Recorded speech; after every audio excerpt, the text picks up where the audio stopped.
अस्सलाम वालेकुम। उम्मीद करती हूँ आप सब खैरियत से होंगे। अल्हम्दुलिल्लाह हम भी ठीक है। और यहाँ मैं आज आपको बनाना सिखाऊंगी आलू बैगन फ्राई रेसिपी। बहुत ही लजीज और मज़ेदार बनती है। बिल्कुल डिफरेंट जायका आपको मिलेगा और बहुत ही लजीज और मज़े का इसका जायका होता है इस तरह के बैगन का। और जैसे ये देखने में माशाल्लाह खूबसूरत लग रही है, बिल्कुल इसी तरह ये खाने में भी इतनी ही मज़ेदार है। तो चलिए बनाना शुरू करते हैं यही मज़ेदार सी रेसिपी। बिस्मिल्लाहिर्रहमानिर्रहीम। यहाँ पर मैंने 2 बड़े साइज़ के इस तरह बैगन ले लिए थे। इनको धो लिया था पहले अच्छे से, और फिर उसके बाद इसके ऊपर का जो हेड होता है वो हमने अभी काट लिया, उसको भी हम डालेंगे। लेकिन यहाँ पर अभी बैगन की हमने इस तरह लंबाई में इस तरह स्लाइस कटिंग कर लेनी है। थोड़ी सी हमने मोटी रखनी, बिल्कुल बारीक आपने नहीं काटनी वरना ये घुल के बिखर जाएगा। तो तकरीबन ये 1/2 इंच के बराबर आप इसकी मोटाई रखें और इस तरह इसकी हम कटिंग कर लेंगे सारे बैगन की। और यहाँ पर मैंने ऑयल गरम करने के लिए रख दिया है। और यहाँ पर ऑयल जैसे गरम होगा एक डाल के देखते हैं तो काफ़ी अच्छे बबल्स बन रहे। तो बस मैं सारे बैगन जो है इसमें डाल दूँगी। और आपने एकदम जो बैगन डालने हैं सारे, तो आपने किनारे पे प्लेट ले जाके इस तरह डालना है। कभी भी बीच में मत डालिएगा वरना छींटे आपके हाथ के ऊपर आएंगे और तेल उछल सकता है। तो इस वजह से हमेशा जब भी कोई चीज़ इस तरह डालें तो किनारे पे ले जाके डालें ताकि छींटे आपके हाथ पे ना आए। अब ये है वो उसका ऊपर का हेड जिसको मैंने इस तरह कटिंग कर लिया था, और ये भी हमने इसके अंदर डाल दें क्योंकि हमने इनको ज़ाया नहीं करना।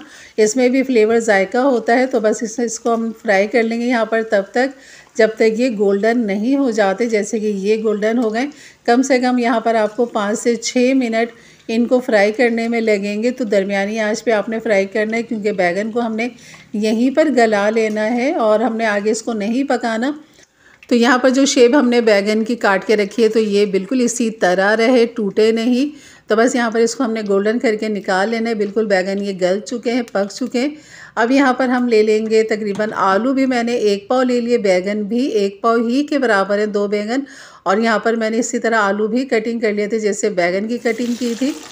तो बस ये देखा होगा आपने कि मैंने किनारे की तरफ ले जाके आलू डालें तो बिल्कुल भी छींटे नहीं उड़ी है।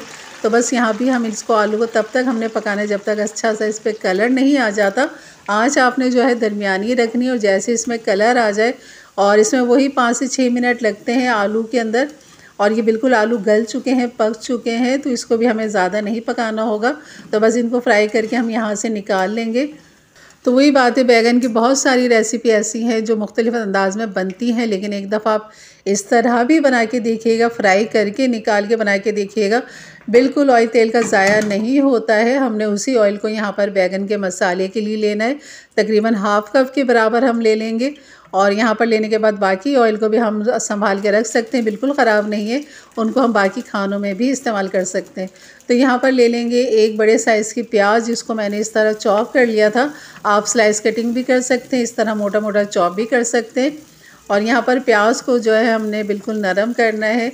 और इसके साथ जो मैं डाल दूँगी गरम मसाले के अंदर जो इसमें जाएगा, सफ़ेद ज़ीरा जाएगा इसके अंदर 1 टीस्पून, काली मिर्च ले लेंगे 10 से 12 दाने। बस ये 2 मसाले हमने गरम मसाले के डालने और प्याज के साथ हमने इसको भूनना है।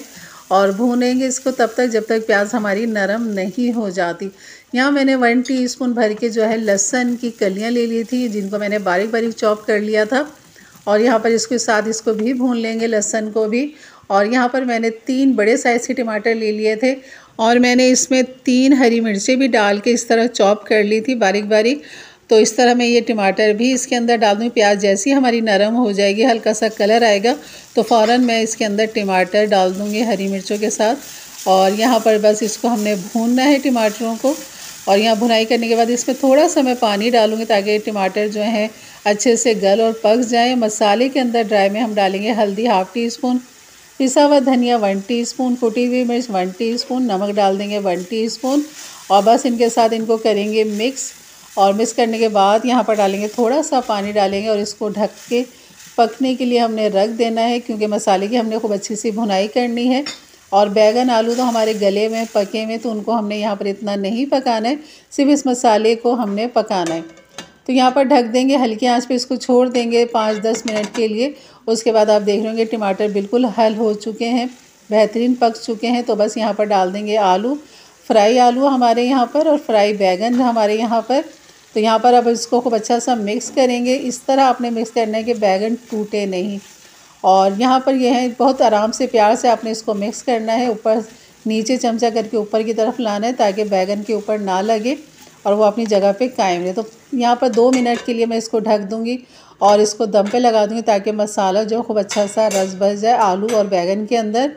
तो यहाँ पर मैं डाल दूँगी पुदीने की पत्तियाँ, यहाँ पर आप हरा धनिया डालना चाहे वो भी डाल दें, हरा धनिया भी बहुत अच्छा लगता है, लेकिन कभी आप पुदीना भी इस तरह डाल के खा के देखें तो आपको इसका भी फ्लेवर बहुत अच्छा लगेगा।